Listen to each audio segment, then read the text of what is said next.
नमस्कार बच्चों, आज हम टोडा जनजाति के बारे में पढ़ेंगे। पहली जो दो वीडियो रही हैं उस वीडियो में हमने मुंडा जनजाति के बारे में पढ़ा था। ठीक है, एक तो मुंडा जनजाति के बारे में पढ़ा था, पिछली वीडियो में संथाल के बारे में पढ़ा था, हमने भील के बारे में पढ़ा था। आज जिस जनजाति के बारे में हम पढ़ने वाले हैं वो है आपकी टोडा जनजाति। थोड़ी गले में प्रॉब्लम है तो मे भी आवाज़ का इशू हो सकता है आपको, लेकिन I will try my best. Introduction देखते हैं।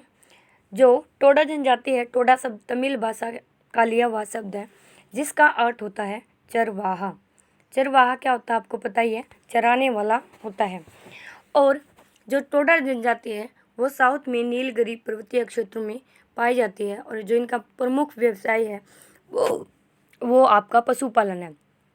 चरवाहा है तो मेनली पता ही आपको भी पशु चराने वाला है, तो पशु ही उनका मेन काम होगा। जो ये टोडा शब्द है वो टूडर नामक वृक्ष से लिया गया है। टूडर एक वृक्ष है जो यहाँ बहुतायत में पाया जाता है, बहुत ज़्यादा। जो टोडा पॉपुलेशन है वो 2000 से भी कम पॉपुलेशन है, मतलब बहुत कम पॉपुलेशन रह गई है। उसके बाद बात करते हैं इसके क्षेत्र की। ये नीलगिरी और तमिलनाडु, केरल, कर्नाटका, यहाँ पे आपकी जनजाति पाई जाती है। ये इंडिया का मैप है, तो इंडिया के मैप में केरल, कर्नाटक और तमिलनाडु इस एरिया में ये निवास करते हैं। बात करते हैं इसके निवास अक्षेत्र की। जो टोडा जनजाति का निवास अक्षेत्र है वो तमिलनाडु के दक्षिणी, पता ही है, नीलगिरी की पहाड़ियों में। अभी हमने डिस्कस किया है इसके बारे में। और इसमें है करूबा, इरोला और बांगड़ा, ये जनजातियों सह अस्तित्व में पाई जाती हैं।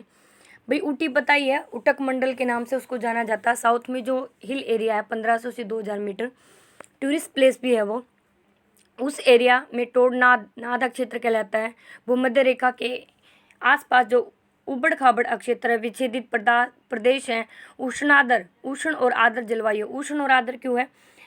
ये आपका इंडिया है, इंडिया का नॉर्थ वाला पार्ट यहाँ पे ये ट्रॉपिकल में आता है, ये सब ट्रॉपिकल में आता है। तो ट्रॉपिकल का एरिया हमेशा गर्म होता है और यहाँ पे समुद्र होने की वजह से ये क्या है, यहाँ पे ह्यूमिडिटी ज़्यादा है, जिसकी वजह से यहाँ की जो जलवायु है उष्ण और आर्द्र पाई जाती है। सितंबर और जून में यहाँ पे बारिश होती है, पता ही है। यहाँ बारिश पहले भी मैंने आपको बताया है कि यहाँ पे ये वाली दे रखी है जो पवनभिमुखी साउथ इंडिया में जब दक्षिण पश्चिम मानसून इंडिया में आता है तो आते होते मानसून यहाँ से जब एंटर करता है, एंटर करते ही इधर जो आपके हिल हैं, यहाँ पे जो हिल हैं उस पर्वतीय क्षेत्र में ये वाली जो साइड है, इस साइड में तो पवन भी मुखी का मतलब पवन इस साइड से चल रही हैं, जिनका मुख पवन की तरफ है। पवन भी मुखी विंडवर्ड साइड कहते हैं, इसको लीवर्ड साइड कहते हैं। ये लीवर्ड साइड है, पवन विमुखी हो जाता है, ये विमुखी हो जाएगा, ये भीमुखी हो जाएगा। जब ये आती है टकराती है तो इनमें मॉइस्चर होता है, आर्द्रता होती है और इससे टकरा के खूब बारिश करती हैं। तो इसलिए यहाँ 150 से 200 सेंटीमीटर, इवन 250 सेंटीमीटर तक की भी वर्षा हो जाती है। उसके बाद जो ये वाला एरिया है इसको लीवर्ड साइड कहते हैं, इसको रेन शेडो भी बोला जाता है। क्या बोला जाता है? Rain shadow. रेन शेडो क्यों बोला जाता है? क्योंकि यहाँ पे बारिश कम होती है। ये रेन शेडो एरिया ये यहाँ है और विंडवर्ड साइड यहाँ है, लीवर्ड साइड यहाँ है और यहाँ पे तेज़ बारिश होती है, यहाँ पे कम बारिश होती है। उसके बाद शारीरिक लक्षण की बात करते हैं इनकी। जो टोडा जनजाति है प्राचीन और भिन्न प्रकार की जनजाति है। इनके शारीरिक लक्षणों में आयुन जो जनजाति है, हाँ ये देखो एक चोगे की तरह कपड़े पहनते हैं। ये आपकी जो टोडा जनजाति उससे लिया गया फोटो, क्लियर नहीं है थोड़ा सा, लेकिन ये जो वस्त्र है इसलिए वे वस्त्र ना पहनने की धारणा है इन लोगों में। सिर्फ एक चोगा होता है जिसमें हाथ बाहर निकले होते हैं, ऐसे कपड़े ये पहनते हैं। बात करते हैं इनके शारीरिक लक्षण की। आइनू प्रजाति से ये माने जाते हैं कि आइनू प्रजाति से मिलते जुलते हैं। इंडो अफगान प्रजाति से इनको जोड़ा जाता है। भाई बहुत सुंदर प्रजाति ये मानी जाती है। लंबा कद है इनका, गोरा रंग है, लंबी पतली नाक है, सागरीय प्रजातियों की तरह दिखने के होते हैं, आँखें छोटी बोहें, जो कि होठ भी सुडौल होते हैं। उसके बाद है अलग जितनी भी जनजातियाँ हैं उनमें ये एकदम अलग से दिखती है।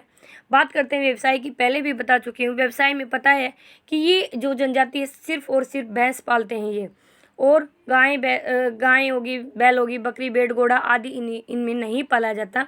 और मेनली जो इनका व्यवसाय है वो पशुपालन पे ही है। सामाजिक आर्थिक स्थिति का अनुमान इससे लगाया जा सकता है कि इनकी जो भूरी भैंसें हैं उसको पालना ही शुभ मानते हैं, काली भैंसों को पालना शुभ नहीं माना जाता इस जनजाति में। और जो बेस्ट क्वालिटी की बेस्ट नस्ल की जो भैंस है, भूरी भैंसें इस प्रजाति में पाए जाते हैं।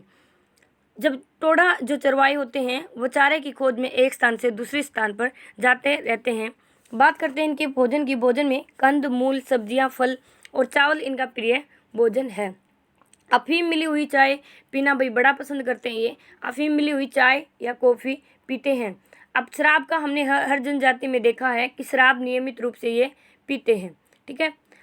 उसके बाद है वस्त्र और आभूषण। अभी अभी मैंने बताया कि वस्त्र सिले हुए वस्त्र पहनना शुभ नहीं माना जाता, लेकिन आजकल की जो नई जनरेशन है वो अब वस्त्र पहनने लगी हैं, सिले हुए धोती कुर्ता इत्यादि, कमीज कुर्ता जो भी पहनने लगे हैं। लेकिन पहले जो अंधविश्वास या उष्ण जलवायु की वजह से ये सिले हुए कपड़े नहीं पहनते थे, एक मोटा सूती वस्त्र पहनते थे जो चोगे की तरह होता था, और उसको जो मेल होते हैं उसको पुटकुली बोला जाता था।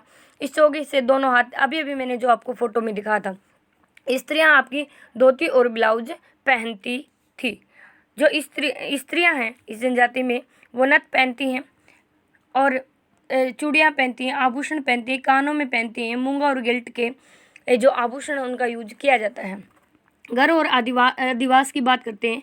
जो टोडा लोगों का घर है उस घर में बिल्कुल छोटा सा एक दरवाज़ा होता है, बिल्कुल छोटा सा, 1 फीट या 2 फीट तक का, बिल्कुल उसमें सरक कर या बैठ कर ही जाया जा सकता है। मांद कहा जाता है, जैसे शेर की मांद होती है ना, ऐसे होता है। 8-10 झोपड़ियाँ होती हैं और भैंसों को चराने के लिए इनके लिए खुली जगह होती है। लंबे ढोल की आकृति मेहराबदार होती है। आगे ये एक मैंने मेहराबदार है ना, ये मेहराब होता, आर्क बोलते हैं इसको। और ये बिल्कुल छोटा सा यहाँ पे आपका दरवाज़ा दिखाया हुआ, बड़ी संगठित ये जो होती है इनकी झोपड़ियाँ अच्छी से बनी हुई होती हैं। बांस का और ताड़ आदि का इसमें इस्तेमाल किया जाता है। ये अभी अभी मैंने बताया था, जो टोडा जनजाति है वो साउथ में कर्नाटका और तमिलनाडु में पाई जाती है। ये टोडा जनजाति का डिस्ट्रीब्यूशन दिखा रखा है कि इस एरिया में ये डिस्ट्रीब्यूशन है। अलग अलग नाम से टोडा जनजाति को जाना जाता है। इसके सब जनजातियां हैं जो पाई जाती हैं, उन्हीं के आधार पे इसको अलग अलग नाम से जाना जाता है, ठीक है। नेक्स्ट है आपका, इसके बाद भाषा की बात करते हैं। भाषा जो रेंग कर, ये मैंने बताया था ना अभी, रेंग कर प्रवेश किया जा सकता है इसमें। ये रहा, खिड़की होती है, छोटी झोपड़ी छोटी होती है, फोटो मैंने आपको दिखा दिया है। भाषा है इनकी द्वारा द्रविड़ जो भाषा परिवार है जो टोडा जनजाति है, टोडा भाषा बोलती है, द्रविड़ भाषा परिवार की है वो। नीलगिरी, बगाड़ा और तमिलों की आदिम बोलियाँ हैं। बात करते हैं सामाजिक संगठन की। सामाजिक संगठन में रिवर्स के अनुसार इनको 3 भागों में बांटा गया है, ताउडा और टैफिल। और पहला समूह है जो उसको श्रेष्ठ माना जाता है, जो उच्च स्तरीय लोगों के संस्कार विधि विधान का कार्य करते हैं। थ्रस्ट ने इसको 3 में बांटा है, पाइकी, केना और कुटन। बात करते हैं परिवार की। बहुपत्नी और बहुपति की भी प्रथा यहाँ पे फेमस है भाई। बहुपत्नी क्या है? एक पति की जो एक पत्नी के कई सारे पति होते हैं। इस प्रथा की वजह से इसमें फीमेल का जो स्टेटस है वो ज़्यादा अच्छा नहीं है। सामाजिक आर्थिक जो भी कार्य होते हैं उनमें महिलाओं को भाग लेने नहीं दिया जाता है। और महिलाएं जो विवाह होता है उसमें ये विजातीय विवाह या मामा बुआ की लड़की से विवाह, नज़दीक से विवाह करना अच्छा मानते हैं, प्रेफरेंस दी जाती है। बातचीत से और भगाकर भी विवाह इसमें किया जाता है। पुनर्विवाह यहाँ पे प्रचलित है। विवाह के दौरान गर्भवती स्त्रियों को अलग से रखा जाता है, ठीक है। विवाह के दौरान गर्भवती स्त्रियों को अलग से रखा जाता है। ये है भाई टोडा जनजाति का। वो फ़ोटो साफ नहीं थी इसलिए मैंने ये दूसरी फ़ोटो भी आपको दिखाई है, जिसमें आपको अच्छे से दिखाया गया है। बिल्कुल छोटा सा इसमें क्या होता है आपको ये दिख रहा होगा, छोटा सा घर है, दरवाज़ा है जिसमें रेंग कर या बैठ कर ही अंदर जाया जा सकता है। बड़ा हार्ड है, ये मजबूत बना होता है, टिकाऊ बना होता है। ये टोडा जनजाति की एक मेल फीमेल मैरिड है दिखाया गया है। इन्होंने भी अच्छे से कपड़े नहीं डाल रखे, सिर्फ एक चोगा पहनकर ही दिखाया गया है।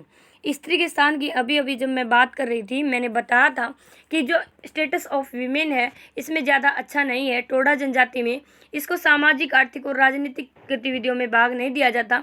इसमें शिशुओं को, जो नवजात शिशु हैं, लड़कियां, उनको मार दिया जाता है। और एक बहू पति की प्रथा होने की वजह से एक ही वाइफ के कई पति होते हैं, जिससे कंटिन्यू फीमेल की जो आपकी सेक्स रेशियो वो कम होती जा रही है।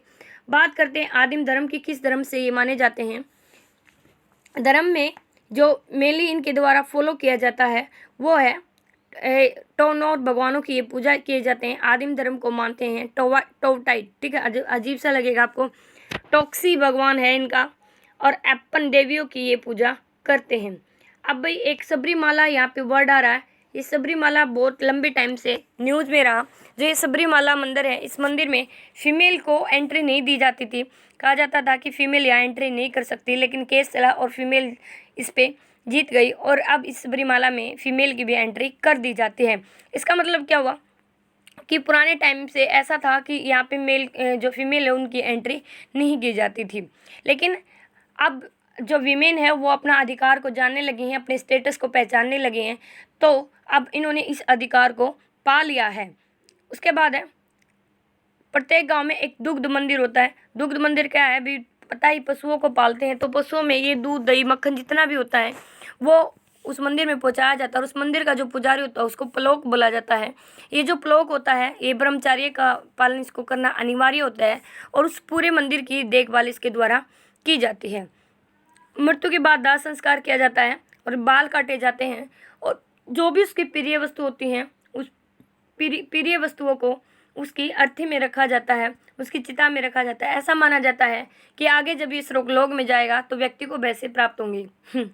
भाई जो शराब पीना पसंद करते थे वो उनको शराब दे दिया, अब जो भैंसों को पालना पसंद करते तो मान दिया कि भी उसको वो चीज़ें देंगे तो भैंसें प्राप्त होंगी। जो भी इनका इंटरेस्टिंग वे होता है उसी चीज़ को प्राप्त करने के लिए बोले जाते हैं। यहाँ पे आपकी जो टोडा जनजाति है उसके बारे में हमने पढ़ा कि टोडा लोगों का क्या व्यवसाय है। वैसे आप एक स्टोरी टाइप में देखते हो तो आसान रहेगा। टोडा और तमिलनाडु, डै और डै दोनों में डै रहा है, आसान सा लग रहा होगा, ठीक है। अब ऐसे याद कर सकते तमिलनाडु में है, ठीक है भाई। टोडा एक वृक्ष था भाई, उसके नाम पे ये आया, ये भी हमें समझ में आ गया। उसके बाद है कि जो टोडा जनजाति है वो तमिलनाडु के एरिया में हुई। हाँ, तो इनके द्वारा भैंसें ज़्यादा पाली जाती हैं। भैंस भी कौन सी, भूरी वाली भैंस, काली ऐसा मानते हैं। अन्य जानवरों को पालते नहीं हैं। कंदमूल, फल फूल, चावल इनका फेवरेट है, और अफीम डाली हुई चाय या कॉफ़ी पीना ये ज़्यादा पसंद करते हैं।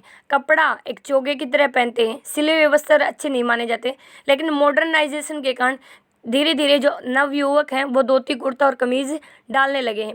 फीमेल का स्टेटस ज़्यादा अच्छा नहीं है, क्योंकि फीमेल को या तो मार दिया जाता है या फिर बहुपति प्रथा है। दूसरा, आर्थिक सामाजिक कार्यों में इनको पार्टिसिपेशन नहीं दिया जाता है। ओके, अब जो हम डिस्कस करेंगे नेक्स्ट जनजाति वो है आपकी नागा जनजाति के बारे में। आपको ये ऐसे ही याद करना है, ठीक है, जो मैंने एक स्टोरी टाइप में बताया। अब जो नागा जनजाति है, नागा जनजाति आपके नागा जनजाति अन्य जनजातियों की तुलना में अधिक विकसित जनजाति है। नागालैंड की स्थापना नागाओं के द्वारा की जाती थी। और उपवर्ग के बारे में बात करें तो आदिवासी जीवन जी रहे हैं ये। नागा शब्द कोन्याक व आव जैसे नागा भाषाओं से लिया गया है। ये नागा ट्राइब्स की सब ट्राइब्स हैं। यहाँ पे आप देखोगे ओस, लोठा, रेगमास, नम्मी, जेलियंग, यहाँ पे बहुत सारे नाम दे रखे हैं। नागालैंड में निवास कर रही नागा जनजाति के मुख्य वर्ग हैं ये। ओके, अब उपवर्ग नागा शब्द के अभी बताया मैंने, नोक, नौका, नोक बहुत सारे शब्दों से लिया गया है। लोक का मतलब होता है फोग और उसका मतलब होता है पीपल। इन्हें नोगा भी कहा जाता है और संस्कृत का शब्द से लिया गया है। ऐसा भी माना जाता है कि अरुणाचल प्रदेश में नागाओं का प्रधान था किताब उद्यान नोक्टा नोक्टर, तो इसलिए इसको नोका शब्द मिला। कुछ लोग मानते हैं कि ये नाग की पूजा करते हैं। नागाओं को नंगा समझने के कारण ये ऐसी प्रचलित हुई। कुछ कहते हैं कि नाग या सर्प की पूजा करते हैं। पुष्कर नाग, शेष नाग, बेकाल नाग, छिदे हुए कान होते हैं, उसको नागा बाबा बोलते हैं, तो इसलिए इनको नाग कहा जाने लगा। तो मैंने बहुत सारी बातें बता दी आपको कि नाग सर्प की पूजा, पुष्कर नाग, छिदे हुए कान, ये सारी बातें। नागाओं की उत्पत्ति की बात करते हैं। रहस्यों में दफन है, फिर भी टोलमी ने इसके बारे में थोड़ा सा वर्णन किया है, जिसमें बताया कि पर्वतों पर रहने वाले ये लोग बर्मा और असम में स्थित थे। बाढ़ चीन का अनुसरण करते हुए ये यहाँ पे कबीलों की उत्पत्ति केजाक नाम गुफा से होती हुई उत्तर और दक्षिण की तरफ फैली। ठीक है, ओके, नेक्स्ट पेज। ये भाई नागा लोग हैं जो ऐसे राजा महाराजाओं जैसे दिखते हैं। अभी अभी मैंने बताया ये सबसे विकसित जनजातियों में से है नागा जनजाति, काफ़ी डेवलप जनजाति मानी जाती है। इनको देखने से आपको एक राजा जैसी फीलिंग आ रही होगी। तो इनका जो पहनावा वो अलग ही है।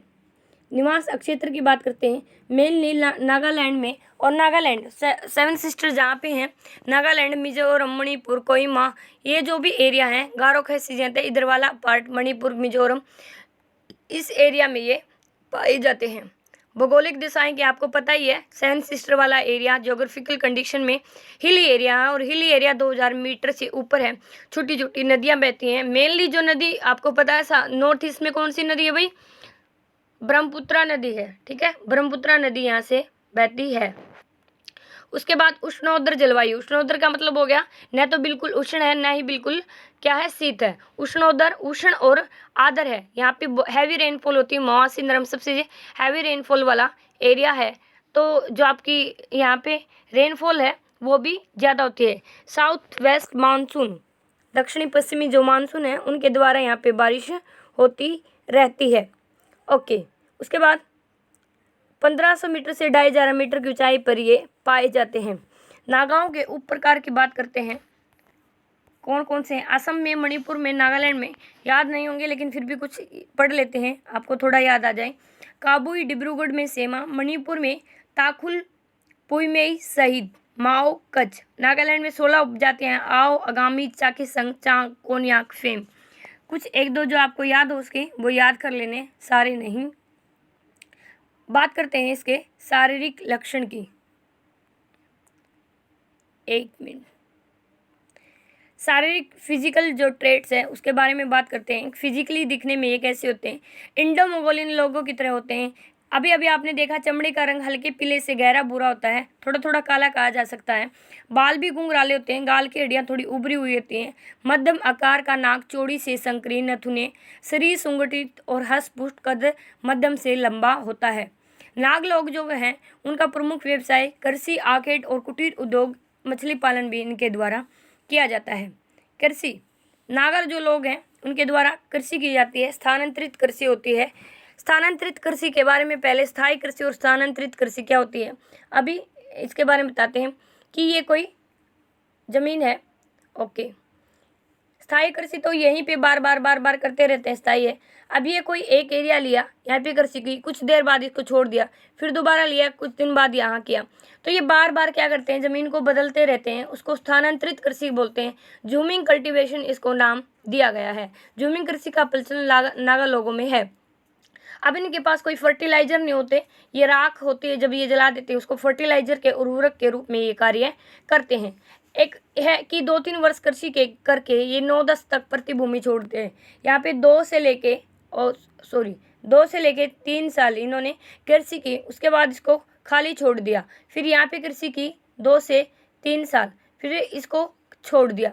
अब इसको 9 साल के लिए छोड़ा, तो इसको 9 साल के लिए प्रतिभूमि छोड़ दिया, ताकि ये अपनी जो अक्षमता है उसको दोबारा से प्राप्त कर सके, दोबारा से फर्टाइल हो सके, क्योंकि इनके पास उर्वरक नहीं है जिससे ये ज़मीन को बार बार फर्टाइल बना सके। इसको प्रतिभूमि छोड़ दिया जाता है। नागाओं के उप प्रकार में आगामी नागा है, जो आपकी स्टेप फार्मिंग, जिसको सीढ़ीदार खेत कहते हैं, अच्छे से करते हैं। अब ये मेड़ बनाकर मिट्टी के अपरदन को रोका जा सकता है। सरिताओं या नलियाँ जो होती है उससे बार बार अपरदन होता है। नागा लोगों के द्वारा चावल, मक्का, तंबाकू, सब्जियां, मोटे अनाज आदि किए जाते हैं। उसके बाद है ये नागा लोगों की एक फ़ोटो है जो मैंने पीछे दिखाई थी, बताया था राजा महाराजाओं की तरह होते हैं। दूध मांस प्राप्त किया जाता है। बाजार में भैंस, मुर्गी आदि, बकरियां, मुर्गियां और भैंसों को पालता है नागा परिवार। दूध और मांस इनसे प्राप्त किया जाता है, जिनको बाजार में बेचा जाता है। आखेट में बड़े ही कुशल और अनुभवी होते हैं नागा लोग। इनके ये जो शिकार के लिए तरीका अपनाते हैं, भयानक जंगली जानवरों का भी, जैसे भालू, तेंदुआ और चीता आदि का भी ये आराम से शिकार कर सकते हैं। योजनाबद्ध तरीके से हल्ला बोलकर किया जाता है। शिकार के लिए ये भाले, तीर और दाव तीनों का प्रयोग करते हैं।